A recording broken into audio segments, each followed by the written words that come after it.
பிரண்டை 2 விதமாக இருக்குதுங்க. பாருங்கள், இது ஒரு இலை பாருங்கள், இந்த இலை எப்படி இருக்குது, இது ஒன்று இருக்குது. 2 வெரைட்டி இருக்குங்க பாருங்கள். பிரண்டை செடி இலை வெவ்வேறு மாடலாக இருக்குது.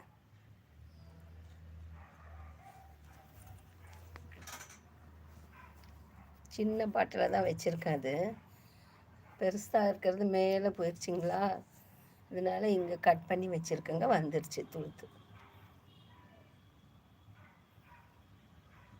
இலசாக இருக்கிறது மட்டும்தான் இது மாதிரி ஒடிக்கணுங்க. முத்தலெல்லாம் நல்லா இருக்காது, நார் நாராக இருக்கும்.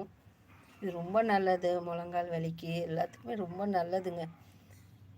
துவையல் செஞ்சு சாப்பிட்ணும் ஒரு 15 நாளைக்கு ஒரு முறையாவது.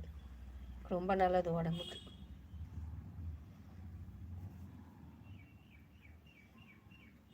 இருந்தால் நீங்களும் சமைச்சி சாப்பிடுங்க, இல்லைன்னா மார்க்கெட்டில் கிடைக்கும், வாங்கி சாப்பிடுங்க.